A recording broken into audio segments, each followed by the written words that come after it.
नमस्कार, जय हिंद जो दोस्तों।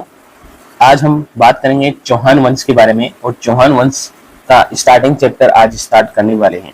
इस चैप्टर में आप यहाँ पर चौहान वंश के बारे में देखेंगे, अजमेर के चौहान यहाँ पर आप देखेंगे और चौहानों की उत्पत्ति कहाँ से हुई है, चौहान किस प्रकार से अपने राजस्थान में आए हैं, ठीक है।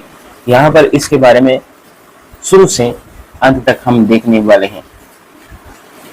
कहाँ कहाँ प्रमुख इनके जो ठिकाने थे, कहाँ कहाँ पर ये जो ज्यादातर निवास करते थे, सबसे प्रमुख शासक कौन था, इन सब के बारे में आज हम इस वीडियो में देखने वाले हैं। तो सबसे पहले हम शामर से स्टार्ट करते हैं।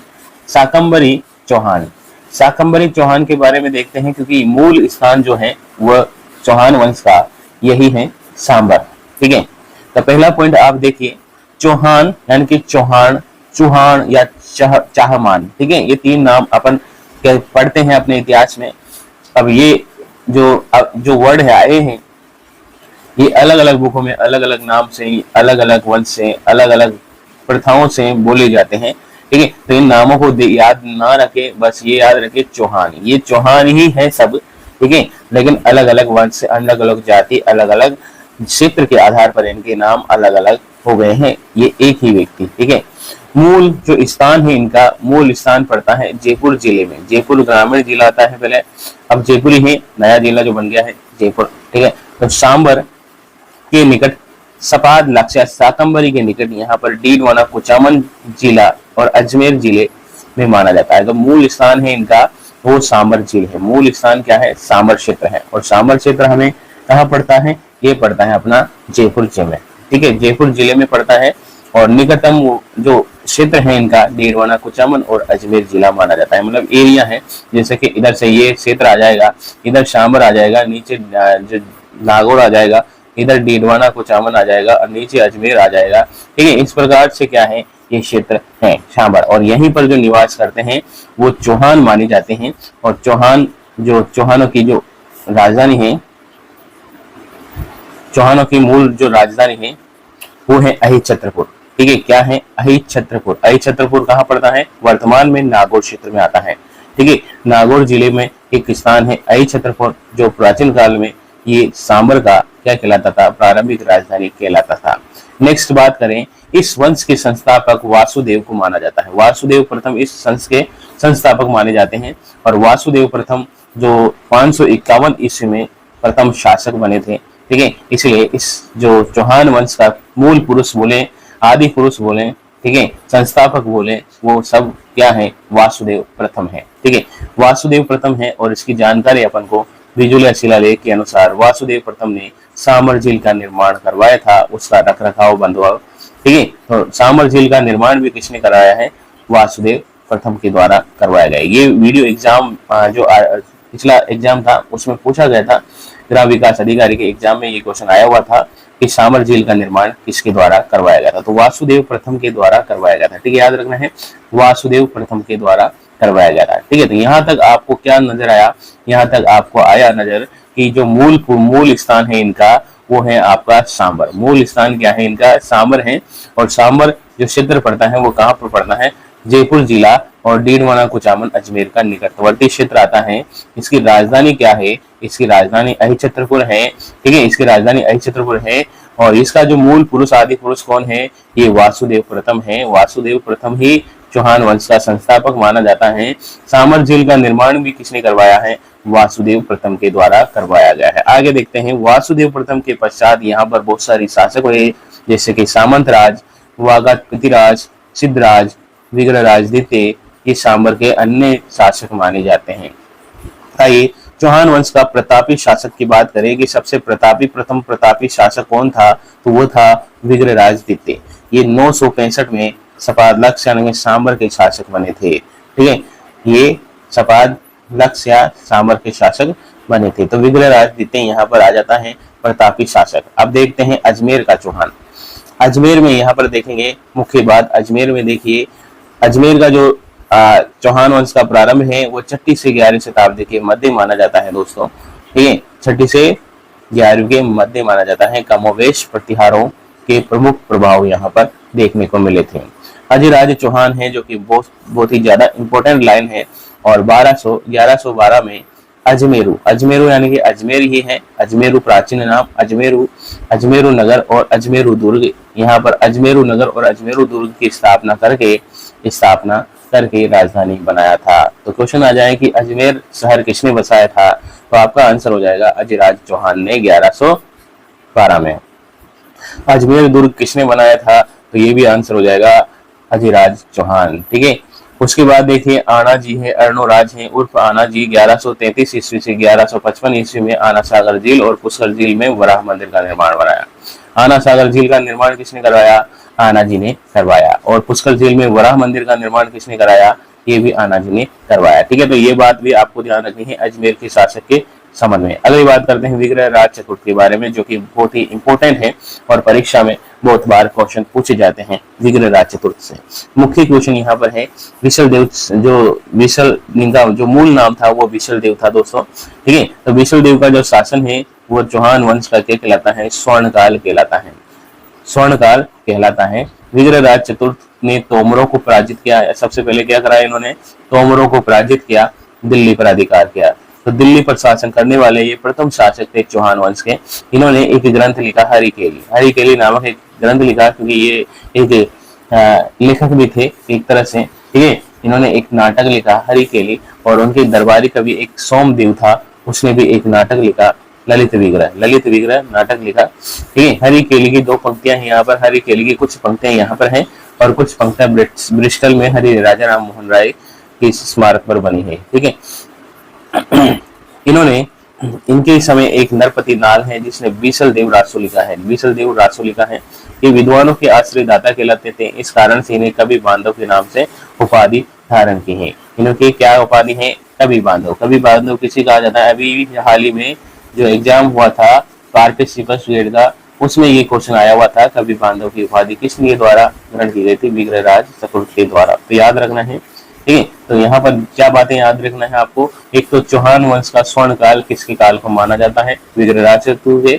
इन्होंने तोमरों को पराजित करके दिल्ली पर अधिकार किया था, ये बात याद रखनी है आपको। विग्रह राज चतुर्थ ने हरिकेली नाटक लिखा था, इनके एक दरबारी कवि थे सोमदेव, उन्होंने ललित विग्रह लिखा था, और नरपति नाहल ने विशल रासो या विशल देव रासो लिखा था।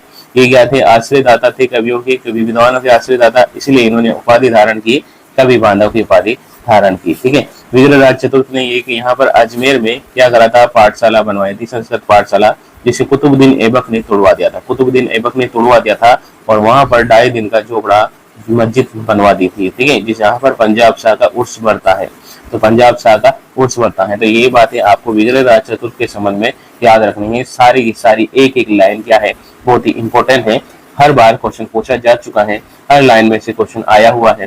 ठीक है, तो जितनी भी लाइनें यहाँ पर लिखी है हरि विग्रह राज चतुर्थ के बारे में, सब के सब इंपॉर्टेंट है दोस्तों, क्योंकि याद रखना है, क्योंकि यहाँ से सबसे ज्यादा क्वेश्चन पूछे जाते हैं। विग्रह राज चतुर्थ से बहुत ही ज्यादा क्वेश्चन पूछे जाते हैं, और विग्रह राज चतुर्थ वेरी वेरी इंपॉर्टेंट हो जाता है शासक।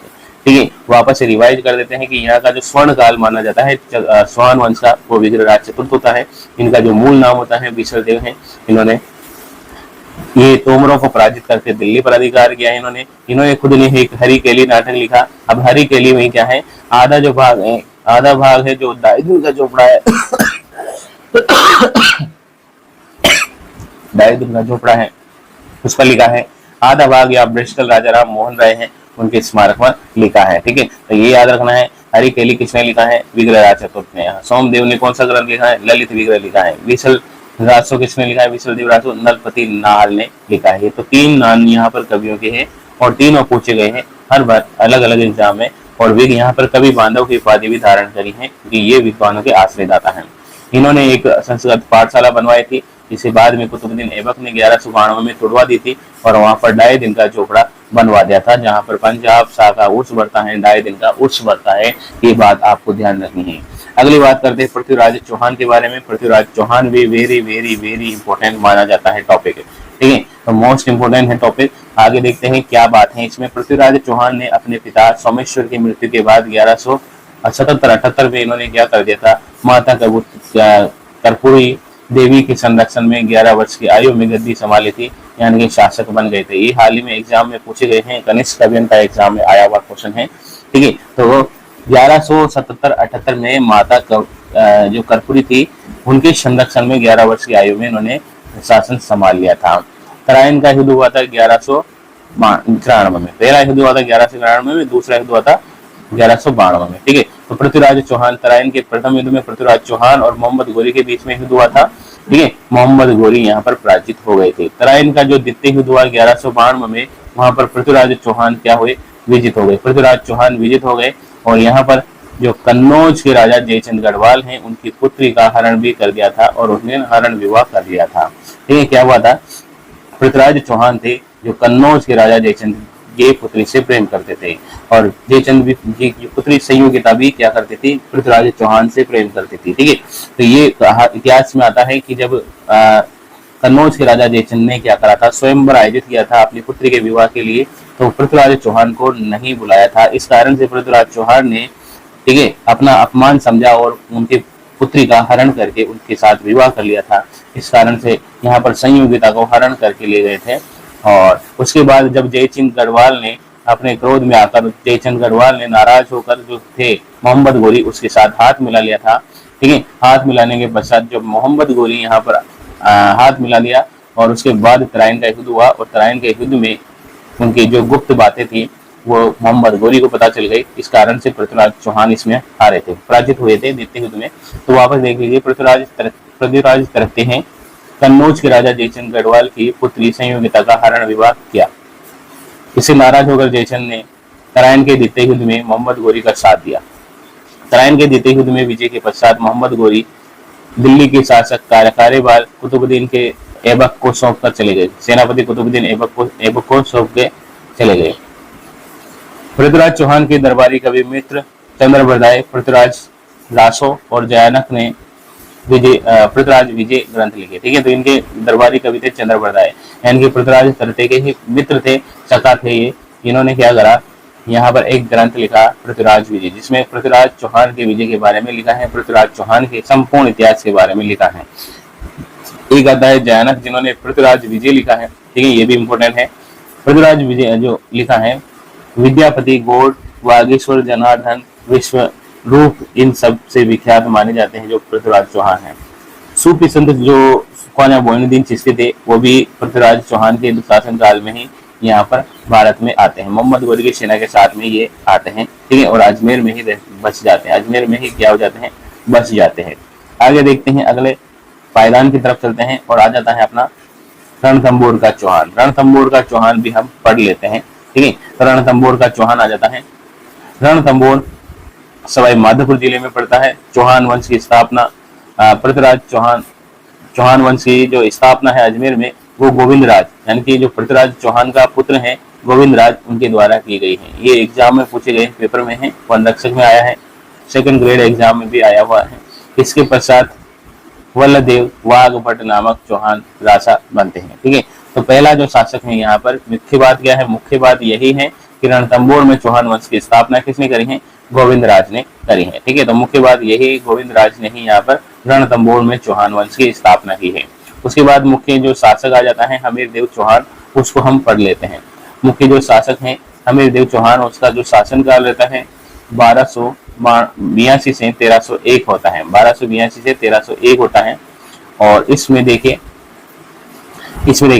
जेत्र सिंह 1250 से 1282 में का पुत्र हमीरदेव चौहान वंश का जो शासक बनता है और ये अंतिम और सबसे प्रतापी शासक माने जाते हैं। ठीक है, तो अंतिम और सबसे प्रतापी शासक हैं जेत्र सिंह, और जेत्र सिंह के पुत्र थे हमीरदेव चौहान। ठीक है, और हमीरदेव चौहान थे, उन्होंने अपने पिता जेत्र सिंह की 32 वर्ष के शासनकाल की उपलक्ष्य में रणथंबोर में 32 खंभों की छतरी का निर्माण कराया है, जिसे जेत्र सिंह की छतरी न्याय की छतरी कहा जाता है।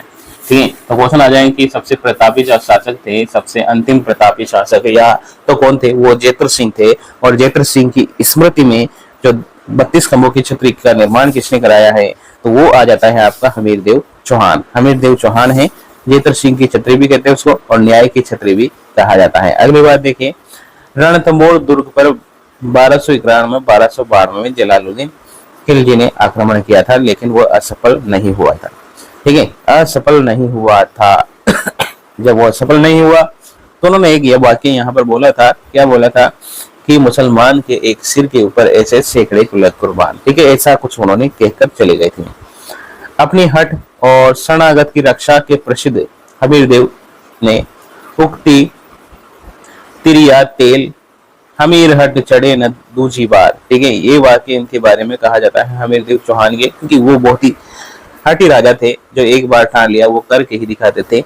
और ये बहुत ही जो शासक अच्छे थे, मतलब यूं मान के चले एक बार इन्होंने शरणागत को रक्षा दे दी, तो यूं मान के चलिए फिर चाहे मृत्यु प्राप्त क्यों ना हो जाए, चाहे सिर क्यों ना कट जाए, लेकिन ये अपने जो शरणागत हैं उसकी रक्षा करते ही थे, ठीक है, इसलिए ये प्रसिद्ध माने जाते हैं, इसलिए इंपोर्टेंट भी माने जाते हैं।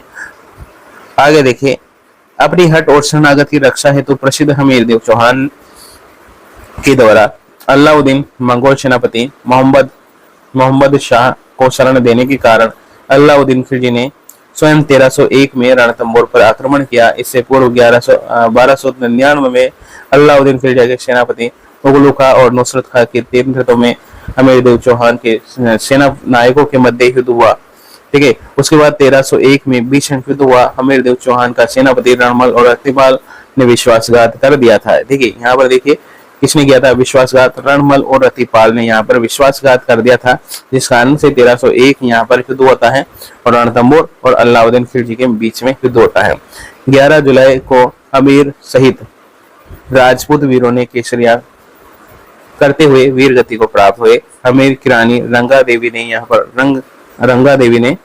रंग देवी ने पद्मनाथ तालाब में कूदकर जल जोहर कर लिया था, ठीक है। ये राजस्थान के इतिहास का क्या माना जाता है, ये राजस्थान के इतिहास का पहला बड़ा शाखा माना जाता है। इससे पूर्व 1292 में जैसलमेर के अलाउद्दीन खिलजी के आक्रमण के समय मूल राजभाटी जैसलमेर का शाखा हुआ था, जिसे राजस्थान का प्रथम शाखा माना जाता है। तो प्रथम शाखा कौन सा बताना है, जैसलमेर का शाखा है, ठीक है। और सबसे बड़ा जो प्रथम शाखा माना जाता है वो हमारा जो रणथंबोर का शाखा है वो माना जाता है। अगला चलते हैं, रणथंबोर में अलाउद्दीन का सेनापति उसका भाई उगलू खां और हमीर खुसरो को भी इस युद्ध में मौजूद थे। नैन चंद्रसूरी ने हमीर महाकाव्य, जोधराज ने हमीर राजसो, चंद्रशेखर ने हमीर हट सुरजन चरित्र ग्रंथ लिखे, ठीक है। अब ये ग्रंथ बहुत ही इंपॉर्टेंट है, सारे के सारे यहाँ पर इंपॉर्टेंट हो जाते हैं, सारे के सारे पॉइंट है। पहला है नैन चंद्रसूरी ने कौन सा ग्रंथ लिखा, हमीर महाकाव्य। जोधराज ने कौन सा ग्रंथ लिखा, हमीर रासो। चंद्रशेखर ने कौन सा ग्रंथ लिखा, हमीर हट और सुरजन चरित्र, ये याद रखना है। इस ग्रंथ में हमीर ने जीवन चरित्र, खिलजी के युद्ध में अमीर, रणथंबोर में विश्व इतिहास के बारे में जानकारी मिली। सारे के सारे यहाँ पर जो भी कंटेंट है वो सटीक कंटेंट यूज के है, सारे के सारे एग्जाम से संबंधित क्वेश्चन है। कोई भी फालतू जो एक्स्ट्रा लाइन है यहाँ पर नहीं अपन ने ऐड करी है, बहुत ही सटीक आंसर है, सटीक क्वेश्चन है और एग्जाम में भी इसी तरह से क्वेश्चन बनते हैं। जयसिंह सूरी ने हमीर मधुमर्दन में मेवाड़ में जयद्रथ सिंह एवं इल्तुतमिश के मध्य युद्ध हुआ उसकी जानकारी मिलती है। और ऐसा भी कहा जाता है कि हमीरदेव चौहान ने अपने जीवन काल में 16 युद्ध में विजय प्राप्त हुए। 17वां युद्ध मोहम्मद गोरी के साथ हुआ, उसमें वो पराजित हो गए थे। तो यहाँ पर इतिहास में ऐसा माना जाता है कि उन्होंने 16 युद्ध लड़े, ठीक है। तो यहाँ पर इंपॉर्टेंट क्या हो जाता है, यहाँ पर एक तो इम्पोर्टेंट बात ये हो जाती है आपकी कि यहाँ पर जयद्रथ सिंह सबसे प्रतापी शासक माने जाते हैं। उनकी याद में उन्होंने उनके पुत्र हमीरदेव चौहान ने 32 खंभों की छतरी बनाई है, ठीक है। और जलालुद्दीन खिलजी ने यहाँ पर आक्रमण किया था, ठीक है। उसके बाद 1301 में रणथंबोर में खुद अलाउद्दीन खिलजी आक्रमण किया था।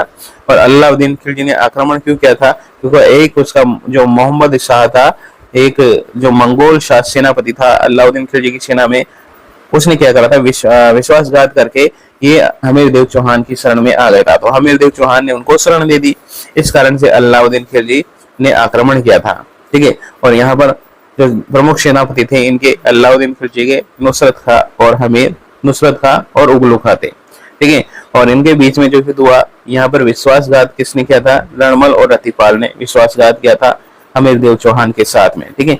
इस कारण से इनके बीच में युद्ध हुआ। और ये राजस्थान में जो शाखा हुआ, इसमें रंगा देवी ने पद्मनाथ तालाब में कूदकर जोहर कर लिया था, और हमीर देव ने केसरिया धारण कर लिया था। उसके बाद ये राजस्थान का बड़ा शाखा माना जाता है, प्रथम शाखा माना जाता है जैसलमेर का। ठीक है, प्रथम शाखा कहाँ हुआ माना जाता है? जैसलमेर का। और ऐसा भी कहा जाता है कि इन्होंने जो 16 बार युद्ध लड़े थे, ठीक है, 16 युद्धों में जीत विजय प्राप्त हुई थी।